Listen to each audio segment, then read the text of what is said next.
Hace 6 años, México y el mundo se sorprendió por la profunda crisis financiera. A partir de entonces ha habido esfuerzos mundiales para tratar que el mundo vuelva a crecer, que nuestro país vuelva a tener un crecimiento económico que genere equidad y progreso. Hay voces que han señalado que el mundo está indignado, que es hora de hacer un alto y reflexionar sobre cómo podemos cambiar no los marcos financieros, sino la manera de pensar la cuestión social.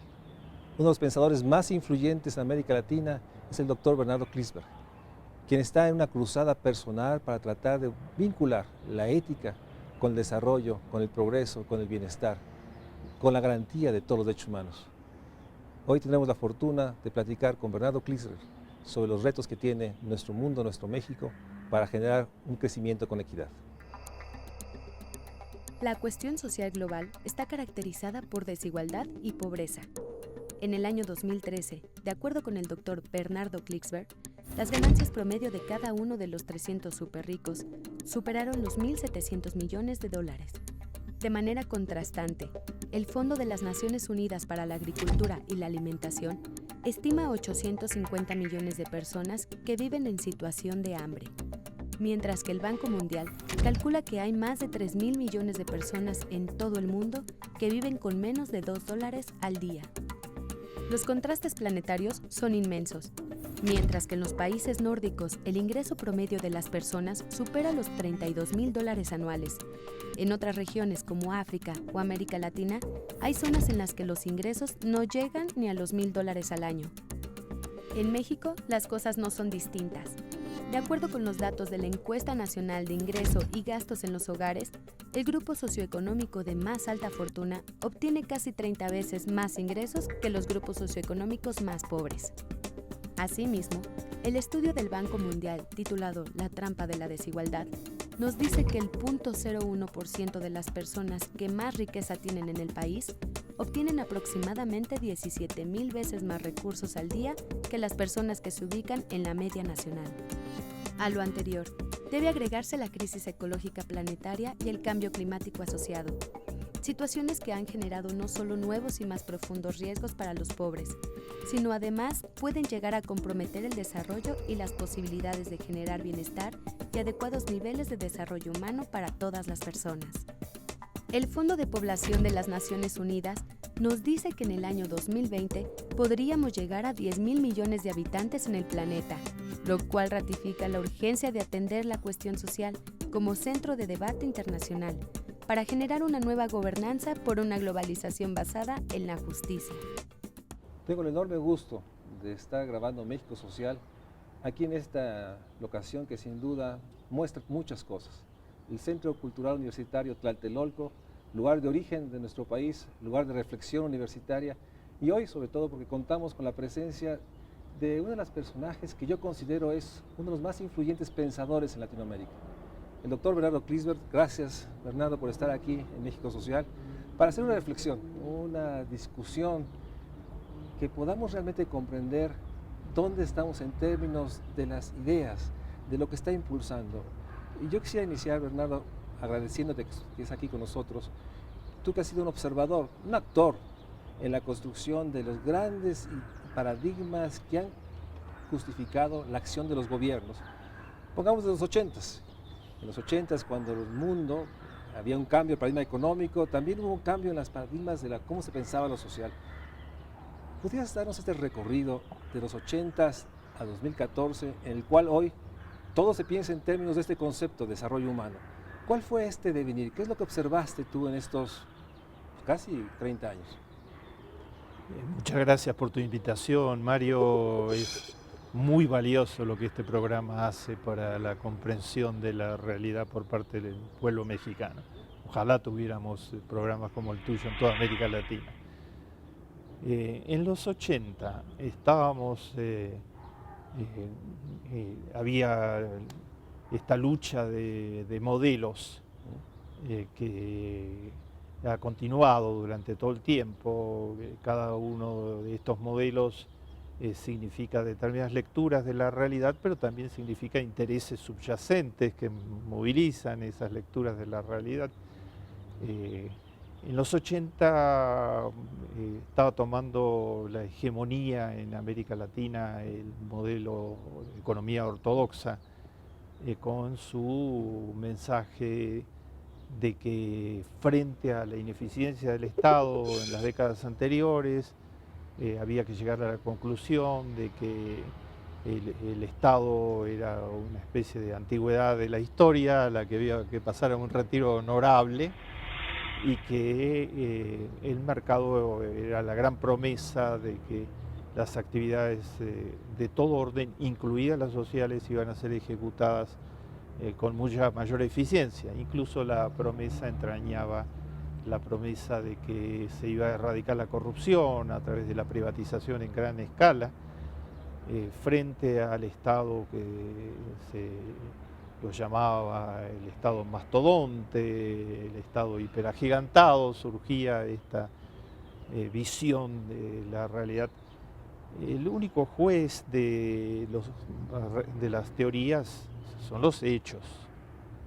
Y ojalá hubiera sido tan sencillo, ¿no? Lo que uno piensa es, yo tuve mis reservas intelectuales desde el primer momento porque no veía los hechos que avalaran la teoría, no veía dónde estaban las maravillas que se prometían, en dónde se estaban dando, en qué países y en qué circunstancias históricas. Yo me dediqué muchos años a reformar el Estado, entonces compartía la insatisfacción con los modos de funcionamiento usuales del Estado en América Latina. Pero no veía el aval para las teorías que trataban de prescindir totalmente de la política pública. La realidad fue contundente. La tal transformación significó en la práctica reducir la actividad pública a una mínima expresión. Yo escribí un libro en el Fondo de Cultura Económica, Cómo reformar el Estado más allá de mitos y dogmas, y mostraba que muchos de los enunciados sobre que el Estado latinoamericano estaba hiperinflado, hiperdimensionado, el Estado obeso, no tenían relación con las cifras. El número de funcionarios por ciudadano atendido en América Latina era bastante menor que los de los países que tenían estados que tenían fama de ser estados de excelencia, que es lo de los países desarrollados en general.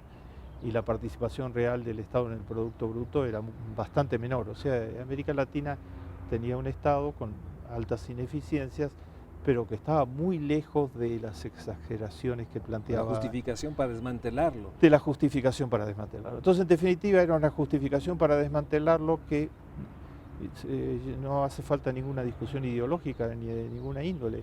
Se quedaron con gran parte de las actividades más provechosas de la economía, intereses sectoriales muy recortados, que ante el avance de la desregulación, del retiro del Estado, de la falta de quien protegiera el interés público, tomaron el control y lo tomaron en provecho suyo absoluto. América Latina contempló una explosión fenomenal de pobreza y de desigualdad. La década perdida se mencionaba entonces, en los 80. Claro, de los 80 y la década de desigualdad, ¿no? Análisis como los de Nancy Birdsall, por ejemplo, indican de que la desigualdad fue el crecimiento fenomenal de la desigualdad que se dio por el desequilibrio, ¿no? Al retirar el Estado no hubo un contrapeso para los intereses monopólicos y Ahora, lo sorprendente oligopólicos. es que, recuérdamelo, todos los organismos internacionales de alguna manera estaban en esta ola de que el gran causante de la marginación, se hablaba de la marginación y la pobreza, era este ineficiente, obeso Estado que no permitía la iniciativa individual. En los 80s hay una ola avasalladora que justifica y que legitima el desmantelar el estado de bienestar que había costado tanto trabajo ir construyendo en América Latina. Y esto continúa en los 90s, o sea, parecía ser que este proceso, pese a los datos y a los escritos como los tuyos, no se modificó. Claro, los intereses en juego son muy importantes y, como sabemos, no bastan las ideas, pero las ideas son una parte importante. Entonces, una explicación de por qué América Latina a comienzos de los 2000 según las encuestas, como el Latin Barómetro, se despertó con una alergia enorme a las privatizaciones, por ejemplo, es que los 80 y los 90, todos aquellos que nos dedicamos y las organizaciones que nos dedicamos a explicar lo que estaba sucediendo, llegamos a acercar instrumentos que fueron utilizados por los pueblos para entender lo que les había pasado. La pauperización fue dramática. La explosión de las desigualdades llevó a América Latina a ser la región más desigual del planeta, ¿no? Había 240 millones de pobres hacia los finales del año de los 90. Las promesas no se cumplieron ninguna. Un adalid de estas teorías como Menem, en pleno apogeo de su campaña de desmantelar totalmente el Estado argentino, digamos, un Estado de bienestar modesto e ineficiente, pero Estado de bienestar, decía que pobres hay en todos lados. Cuando lo acusaban de que no estaba teniendo en cuenta lo que estaba sucediendo en la realidad, decía de que pobres hay en todos lados y de que pobres hubo siempre. Eran artilugios de lenguaje, para tratar de mantener el control de la opinión pública. Pobres hay en todos lados, no era verdad. Costa Rica, al mismo tiempo que Argentina se hundía en pobreza, Costa Rica fortaleciendo su Estado benefactor, manteniendo el pacto histórico de invertir en educación y salud, tenía un porcentaje de pobreza que era menos de la tercera parte del porcentaje que alcanzó la Argentina. Esto de que pobres hubo siempre la Argentina, a comienzos de los años 60, con el Estado benefactor, con muchas dificultades, tenía menos de un 10% de pobreza. Después de Menem, un 32% de pobreza. Pero a los que impulsan estas teorías necesitan una cobertura ideológica para justificarlas, pero no les interesan mayormente los hechos. Interesan, en definitiva, los intereses que van a ser beneficiados por esas teorías. Entonces, América Latina fue objeto en los 80 y en los 90, fue un laboratorio de prueba de ideas con argumentos dudosos, sin mayor evidencia empírica, pero con claros resultados en concentración de la riqueza y en incremento de la desigualdad. Entonces, de hecho, el cambio de esta visión económica que arrastró los esfuerzos sociales nos lleva a esta realidad. Fines del siglo XX, en una América Latina con una concentración de riqueza, mayor desigualdad, estados desmantelados, y en ese contexto, ahorita regresando a un corte, pudiéramos ubicar el momento que surge un nuevo discurso, un nuevo concepto, el capital humano, capital social. El PNUD impone una manera de pensar lo social bajo una sola concepción. ¿Qué había atrás? Vamos un corte y regresamos aquí a México Social para hablar, sin duda, con una de las mentes más influyentes, el doctor Bernardo Kligsberg.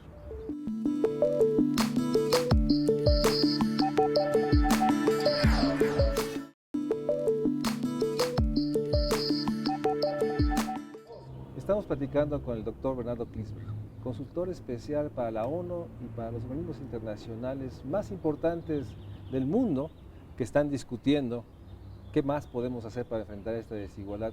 Pero Bernardo, nos estabas hablando de este proceso. Llegamos a fines del siglo XX con la realidad de una América Latina desigual con pobreza, y hay también un proceso en las ideas, tú has sido actor importante, de un énfasis en la gerencia, a ayudar a entender que la gerencia social es muy diferente a la gerencia privada y había que mejorar.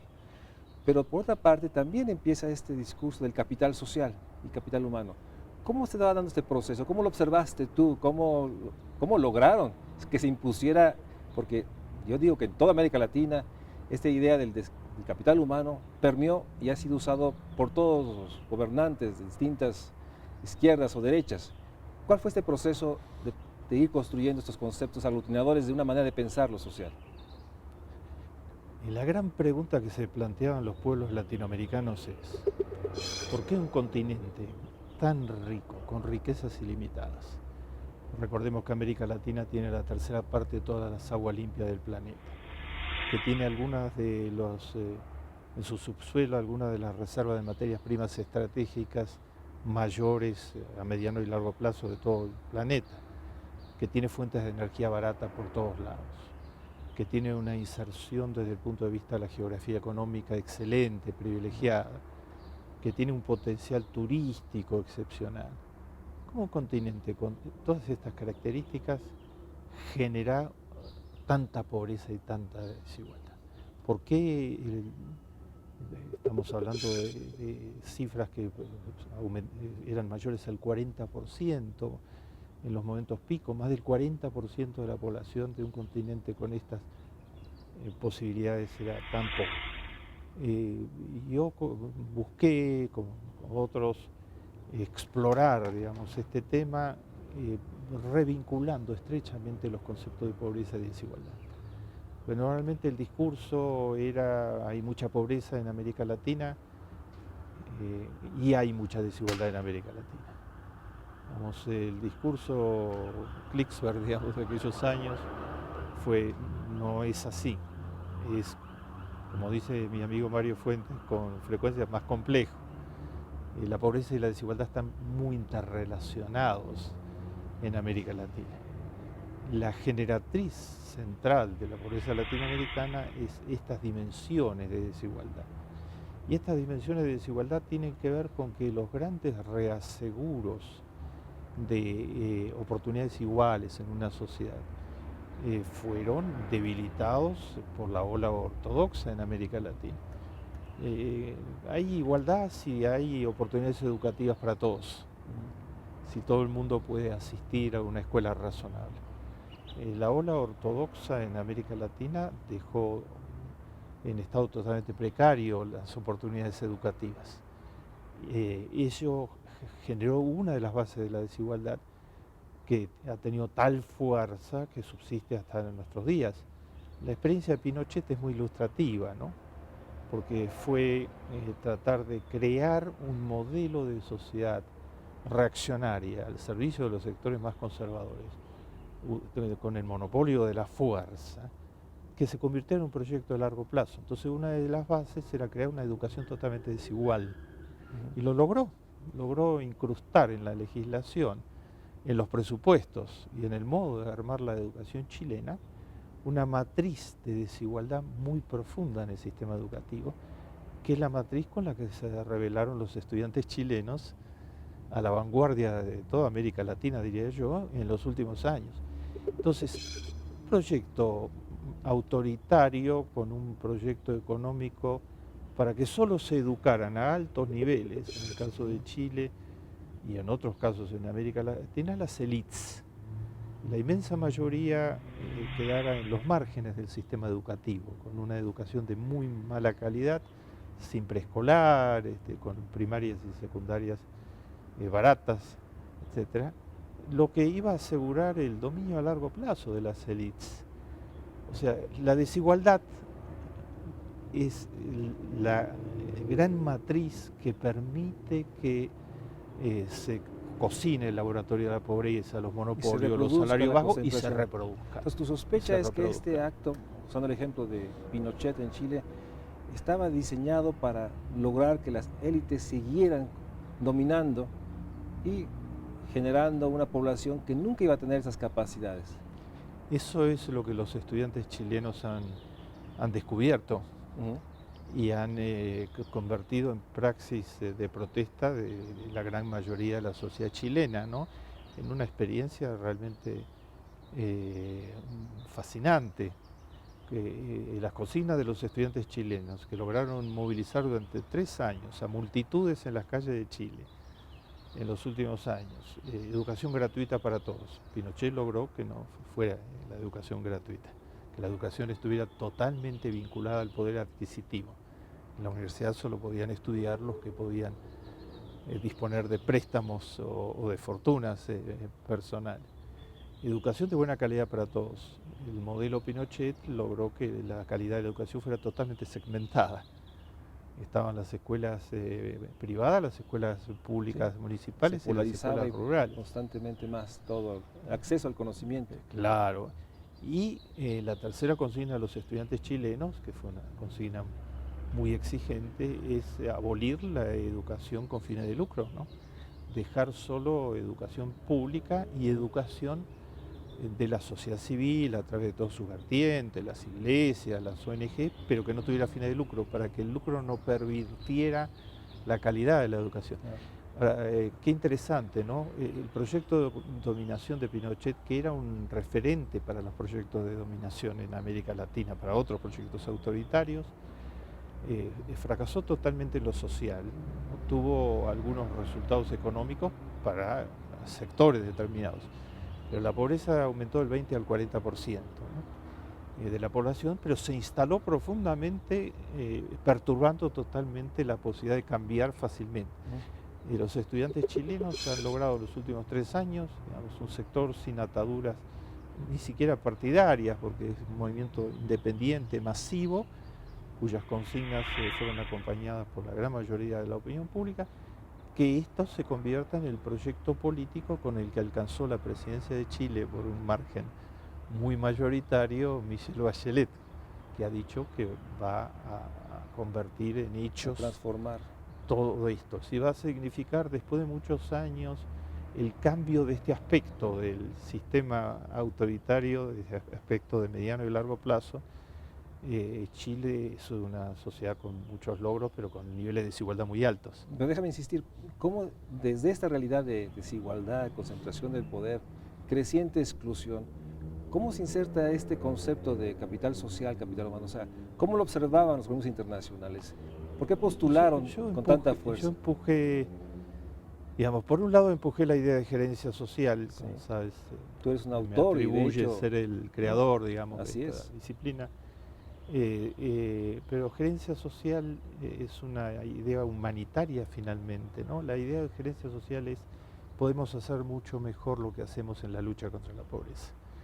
Si articulamos a los actores, si jugamos muy fuerte al empoderamiento productivo de la comunidad. Y en general, si respetamos a la cultura comunitaria y tratamos de potenciarla. La gerencia social no es algunos formularios, sino que es un replanteo de la relación entre Estado y pobres, donde hay elementos como lo que yo llamo el Estado que dé la cara, que atiendan los horarios que los pobres pueden venir, los sábados y domingos y no los días de semana cuando están trabajando y tienen que sobrevivir, que hable el lenguaje de los pobres, pero que sobre todo estén en los lugares en donde los pobres están y participando de sus reales necesidades. Todo esto con modelos organizacionales que lo hagan factible. La gerencia social de algún modo dio respuesta a la cuestión de si hay que pescar, si hay que dar pescado o enseñar a pescar. Yo, digamos, he trabajado siempre desmontando mitos, digamos, para sobre ese desmonte de mitos tratar de abrir caminos de pensar el problema de la pobreza en otras dimensiones. Esto de que la cuestión es enseñar a pescar y no entregar pescado, la gerencia social lo derrotó, porque la propuesta de la gerencia social es no, la cuestión es las dos cosas en un momento único.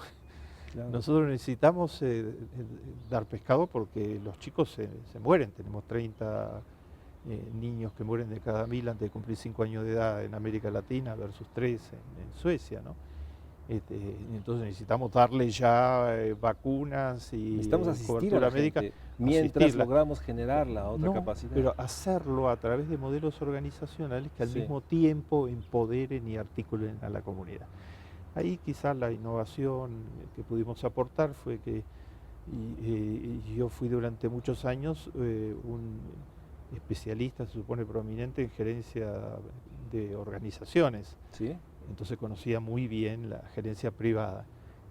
Después muchos años en reforma del Estado, entonces conocía muy bien la gerencia pública. Y entendí que la gerencia social no puede ser trasplantar ni la privada ni la pública, que trabajar con población pobre, empoderándola, pensando en la sostenibilidad de los programas, pensando en obtener resultados inmediatos para que no se enfermen, y al mismo tiempo empoderarlos a través del modelo organizacional, tiene que ser algo que tome cosas de lo privado y lo público, pero tiene que ser algo que tenga sus propios modelos organizacionales. Hicimos eso, lo enseñamos en toda América Latina, en fin, fue muy y se impuso utilizado. Esta línea para buscar gerencia social como un instrumento para enfrentar estas enormes realidades de una Claro, población que claro. no podía valerse por sí mismo, por la pobreza, por la desigualdad. Claro, claro. Y a eso, junto con eso, trabajamos la idea de capital social. O sea, la idea de capital social es, para mí, revalorizar totalmente lo que los pobres pueden hacer con lo que tienen en tradiciones, en cultura, en saberes y en vínculo de solidaridad, ¿no? Uno de mis modelos de referencia que he propagado en toda América Latina es Villa El Salvador, en el Perú, digamos. Propagué Villa El Salvador, como propagué el presupuesto municipal participativo de Porto Alegre, para mostrar que en los hechos el capital social existe. Sí. Digamos que además de las evidencias que aportó Putnam, en América Latina teníamos evidencias muy sólidas respecto a que existe. En Villa El Salvador, 50.000 pobres que no tenían absolutamente nada y que fueron hostilizados totalmente por los poderes públicos y que no tuvieron préstamos ni apoyo de ningún organismo internacional, crearon una comuna autogestionaria que ya tiene cerca de 40 años de existencia, en donde viven 500.000 actualmente, que no logró cambiar el Perú, porque es imposible pedirle una experiencia que cambie todo el modelo, pero logró vida digna, salir de la pobreza dura y pasar a pobreza digna para la mayor parte de sus habitantes. Y las fórmulas fueron todas fórmulas autogestionarias. Los Andes peruanos no tenían riquezas materiales, pero tenían calidad en las relaciones. Por ejemplo, el concepto de propiedad comunal, Sí. el concepto de propiedad compartida. Tenían todo lo contrario de lo que nos muestra el Lobo de Wall Street, ¿no? Esa magnífica semidocumental de Martin Scorsese. Que demuestra todos los antivalores, Claro, digamos, uno de los mayores críticos de cine decía, al margen de que gane premios o no gane premios, va a quedar como el fresco histórico de una de las épocas más degradadas del sistema económico actual, digamos.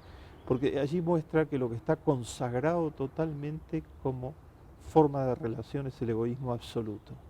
Villa El Salvador, en su capital social, tenía una calidad de relación que llevó lo primero que construyeron en Villa El Salvador no fue la vivienda del jefe de la comunidad, de Michel Ascueta, que era el líder histórico, sino fue una escuela.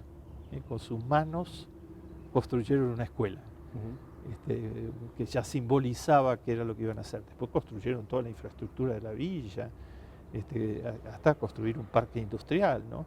Hostilizados permanentemente por el terrorismo, por el Sendero Luminoso y al mismo tiempo por las políticas neoliberales. Entonces, podemos decir que a finales del siglo XX, ante la evidencia, se postula la gerencia social como una manera para poder acercar gobierno a los hábitos, a las realidades de la población más vulnerable. Surge con fuerza esta noción del capital social como un instrumento para que la vinculación y las relaciones existentes fueran reconocidas. Y de esa manera concluye este siglo XX de desigualdad, de pobreza, con propuestas que después se manifiestan en 2002 o las metas del milenio. Vamos a un corte y quisiera que regresáramos para que nos expliques ese momento. El momento que de pronto el mundo de Naciones Unidas decide que sí podemos tener una meta común, digamos, todos los países, y que surge con fuerza el otro concepto, capital humano, que sin duda es uno de los conceptos que hoy aglutina la manera de pensar lo social. Vamos a un corte y regresamos a México Social con el doctor Bernardo Clizberg.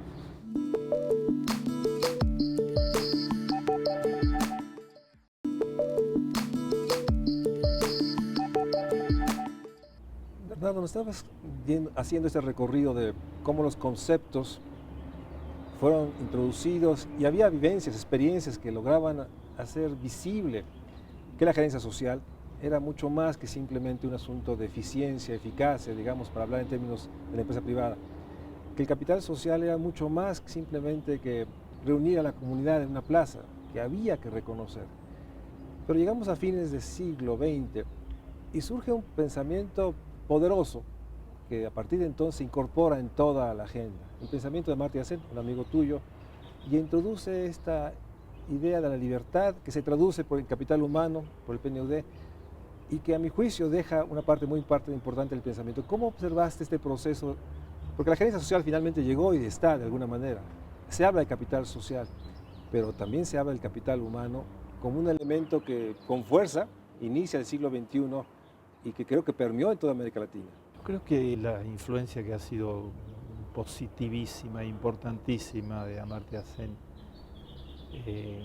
arrancó con un punto de ruptura con las visiones imperantes en ese momento, que fue ampliar totalmente la idea del progreso, pasar de esta categorización totalmente limitada de medir el progreso de los países exclusivamente por el Producto Bruto per cápita total y en términos relativos, etc.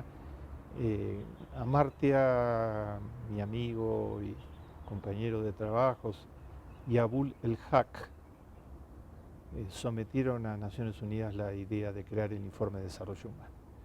Detrás de la idea del Informe de Desarrollo Humano había un pensamiento muy rico sobre la necesidad de replantearse cuándo sabemos que una sociedad avanza. Está claro que no sabemos que una sociedad avanza solo porque aumente el Producto Bruto. Aumentó el Producto Bruto durante Pinochet, aumentó el Producto Bruto durante Menem, el primer quinquenio en forma marcada en la Argentina. Y las sociedades no estaban avanzando y manifestaron su disconformidad cambiando finalmente radicalmente todo el modelo social. Amartya y Abul El Haq no solo que, digamos, cuestionaron e impugnaron la idea de los indicadores unidimensionales, sino que hicieron una propuesta completa de indicadores para medir el progreso. Esos primeros informes de desarrollo humano ampliaron totalmente la batería de indicadores, introdujeron muchísimos indicadores que no se tenían en cuenta y quedó cuestionado el progreso de los pueblos. A tal punto quedó cuestionado que algunos de los que encabezaban las tablas, algunas de las potencias mundiales, libraron una batalla dura contra los primeros informes de desarrollo humano, ¿no? Los declararon un poco menos que inaceptables, porque caían posiciones en la tabla, digamos, ¿no? Por ejemplo, en el caso de Estados Unidos fue muy importante un informe de desarrollo humano que mostró que había 3 Estados Unidos y que los indicadores daban diferentes si se analizaba el Estados Unidos blanco, así se analizaba el Estados Unidos de color o si se analizaba el Estados Unidos latino. O sea, la idea de los indicadores amplió la manera de medir el progreso de los pueblos. Eso siguió adelante con el informe Stiglitz-Amartya Sen, la Comisión Sarkozy, y al mismo tiempo nos permitió penetrar mucho más en desagregar y ver los matices en la realidad. Sí. Una de las escapatorias, diría yo, de los modelos ortodoxos frente a sus fracasos en producir oportunidades para todos es esto de usar dimensiones totalmente agregadas, ¿no? Entonces, que mejoró la esperanza de vida en un país. Pero un momentito, mejoró, ¿qué quiere decir? Desagreguemos. ¿Qué pasó con la población que tenía las peores situaciones? Normalmente en América Latina la población indígena, por ejemplo, mejoró realmente para ellos. Hay un intento de cambiarnos la comprensión de la realidad a través de los promedios agregados. La idea del paradigma de desarrollo humano fue el puntero, digamos, hay que seguir mucho más adelante, hay que seguir desenvolviéndola y hay que introducir el gran tema de la desigualdad que no está introducido. En su origen no fue introducido y a mi juicio también se perdió esta idea poderosa que finalmente Amartya Sen pone, que la razón de la hambruna en la India no era la escasez de recursos, es las relaciones de poder, la distribución original que había y que reflejaba la concentración del poder. Y se quedó con esta otra parte del PNUD, la otra que tiene que ver con el desarrollo humano, que sin duda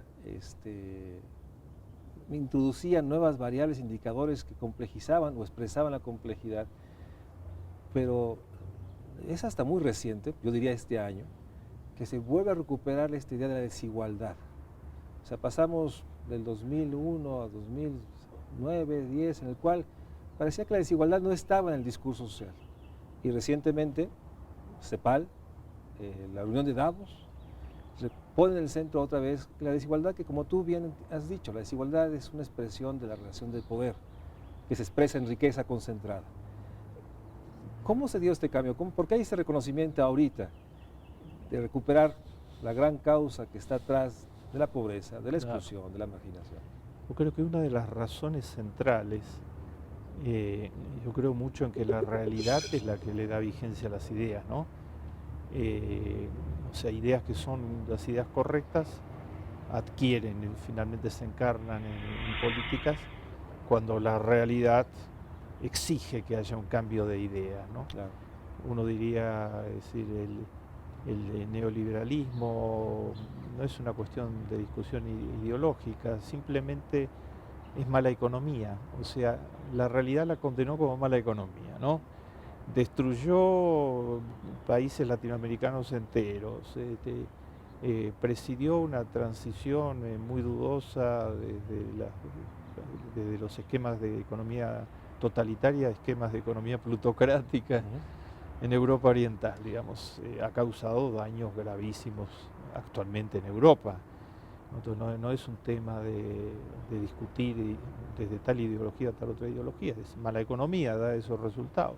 Incluso las últimas mea culpas son muy impresionantes, ¿no? Cuando algunos de los cultores de las ideas neoliberales ortodoxas dicen, sí, nos equivocamos, cuando se producen políticas de austeridad implacables, digamos, como las que se pusieron en marcha en Europa, subestimamos en un 300% la caída del Producto Bruto que se iba a generar. Sí.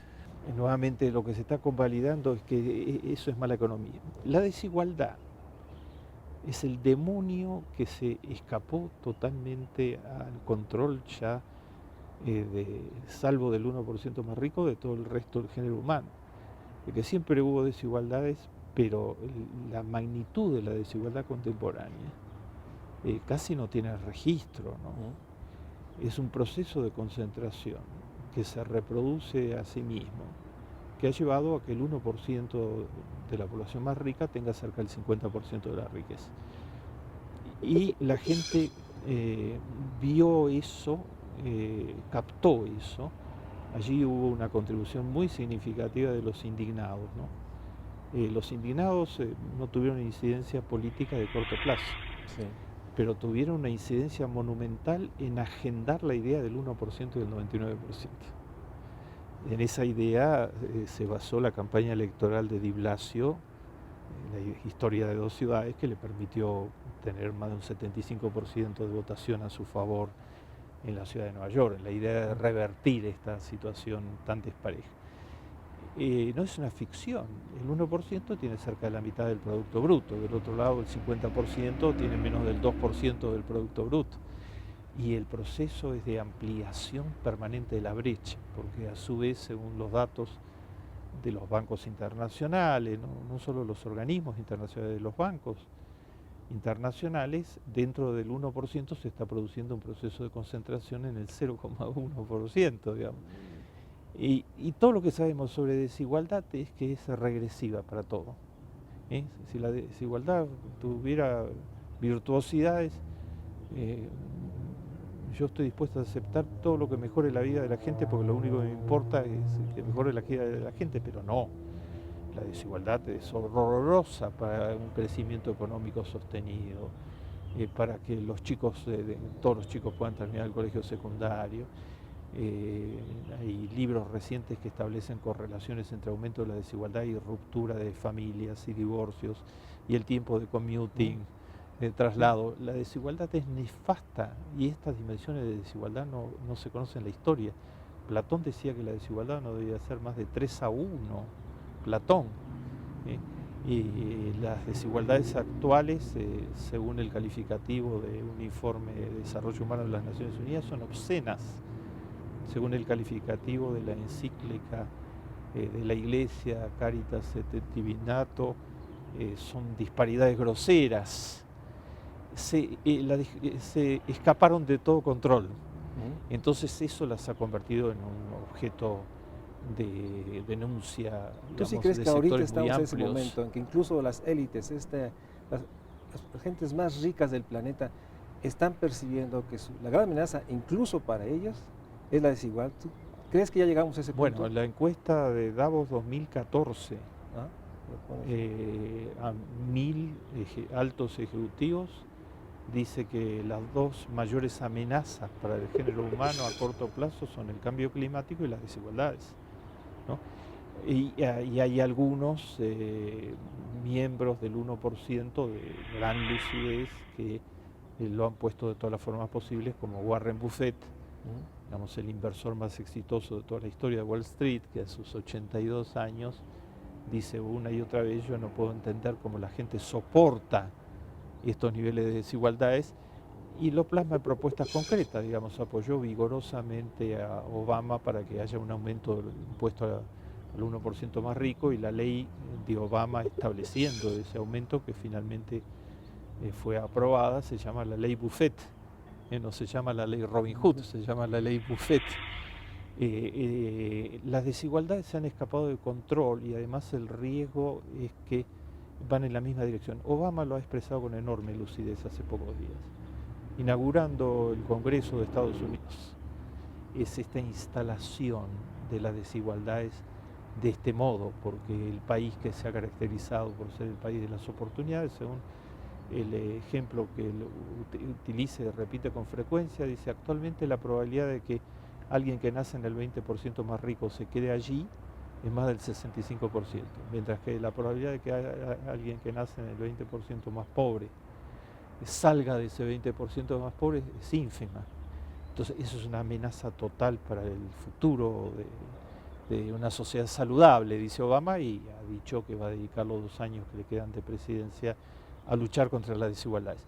Eso significan cosas muy prácticas, porque la propuesta de Blasio, por ejemplo, para luchar contra las desigualdades, es que todo el mundo tenga acceso a preescolar de buena calidad, la universalización del preescolar, claro, lo que efectivamente es un instrumento de lucha muy importante contra las desigualdades. Y Obama está hablando de preescolar y de educación en general. Incluso de incremento del salario. Y de salario mínimo. Vamos a un corte y regresamos para esta última parte de México Social, para tratar de meter en la discusión cómo logramos que este discurso ético que postula el doctor Bernardo Kligsberg se convierta en parte permanente de toda acción pública y privada.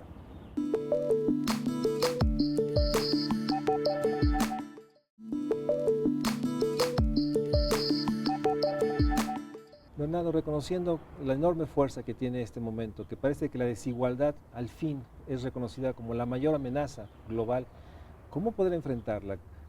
¿Qué líneas, qué mensajes, qué acciones podemos poner en el Estudio de México Social para lograr enfrentar la desigualdad mexicana? Yo te diría que, en primer lugar, la pobreza es derrotable y la desigualdad es derrotable. Nos han bombardeado mucho con la idea de que la pobreza es inevitable. Mentira, es derrotable. Los países nórdicos no tienen pobreza, por ejemplo. Y hay muchas sociedades que han logrado bajar sensiblemente los niveles de pobreza. Al lado nuestro hay una Costa Rica que con dificultades, pero que ha mantenido siempre una pobreza casi la mitad de la de América Latina, digamos. En segundo lugar, la desigualdad es derrotable también. Los seres humanos no nacieron para estas desigualdades extremas. ¿Cómo es derrotable la desigualdad? Bueno, universalizando educación, salud, inclusión social al conjunto de la población. Esto se ha hecho en algún lugar del mundo, mi tercera propuesta. Claro, y eso nos da mucha esperanza.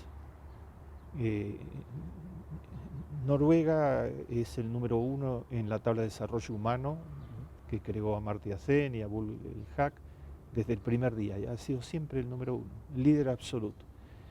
Y los otros países nórdicos, Suecia, Dinamarca, Finlandia, están siempre en los primeros puestos de la tabla. Y están en los primeros puestos de todas las tablas. Y tienen el menor nivel de desigualdad del planeta. Esa es una razón central por la que están en los primeros puestos de todas las tablas de todo. Ahora, la igualdad no llovió en esos países. Esa es una gran esperanza. Finlandia hace 35 años atrás era una sociedad atrasada y la mayor parte de la gente se quería ir de Finlandia a otros países europeos. En esos países se armó un modelo sobre la base de la igualdad, ellos lo llaman el equalitarismo. Yo he sido invitado por ellos muchas veces y una de las reflexiones que escuché de uno de los líderes de la empresa privada en Noruega es: en Noruega está muy mal visto ser muy rico, ¿no? Decía, los noruegos tenemos el equalitarismo en la cultura. O sea, cuando se discuten los salarios mínimos o se discuten los convenios colectivos, todas las partes entienden que tiene que haber equalitarismo. Un cirujano en Finlandia gana 3 veces lo que un obrero de línea. Las sociedades han logrado armar un pacto sobre oportunidades para todos y mecanismos de instrumentación permanente de revalidación entre los partidos políticos, los sindicatos, los empresarios. Iluminando ese pacto está la ética.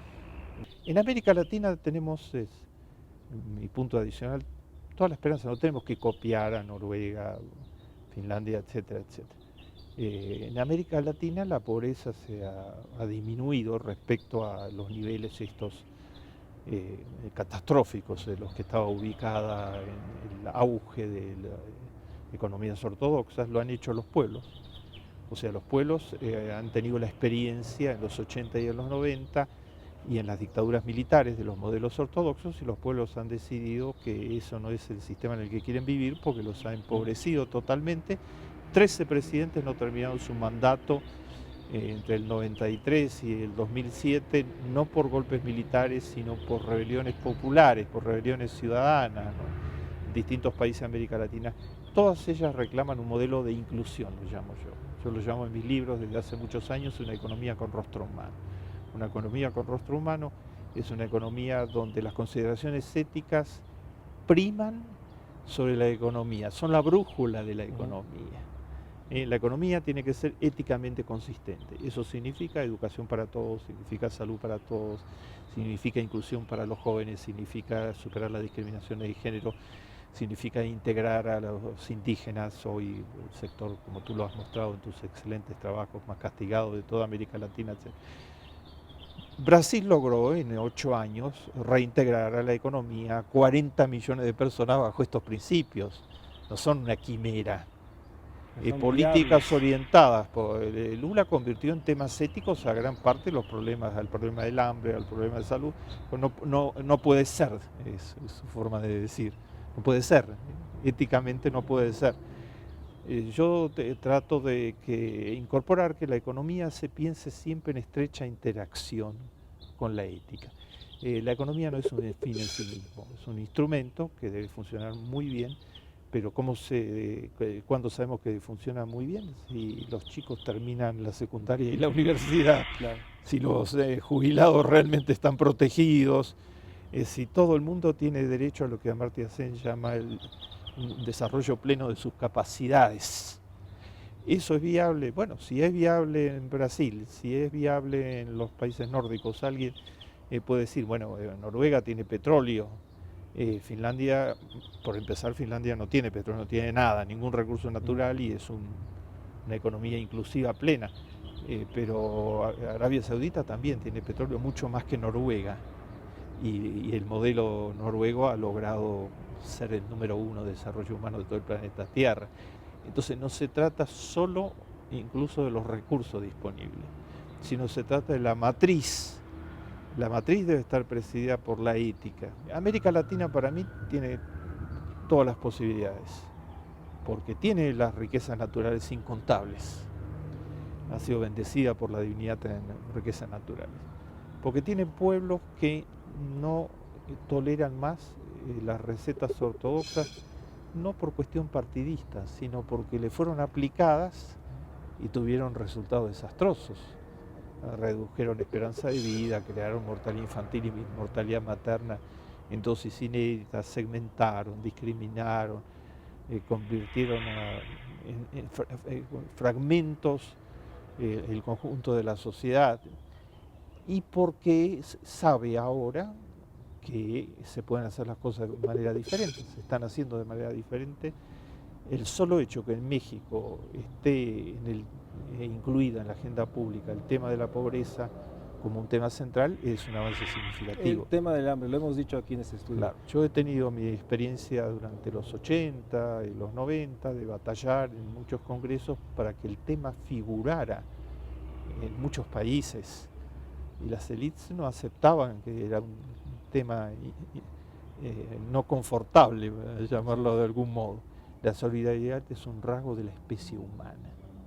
Eso es lo que dice el Antiguo Testamento, es lo que dice el Nuevo Testamento, es lo que dice la mayor parte de las cosmovisiones espirituales del planeta. Además, la solidaridad no es un favor que le hacemos a los otros. La solidaridad y la responsabilidad de construir una economía inclusiva es la manera de darle sentido a nuestra propia vida.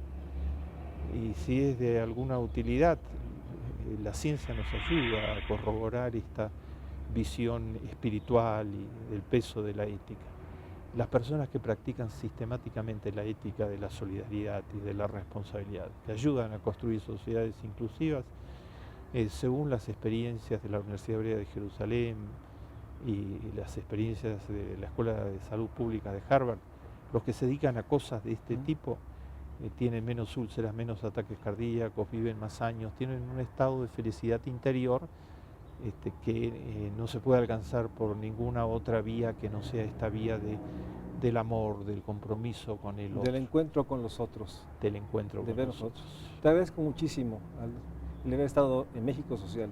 Sin duda eres un pensador que seguirá influyendo, que se va promoviendo, en este caso, un mundo ético en el cual la solidaridad confronte esta otra visión que hay que reconocer está.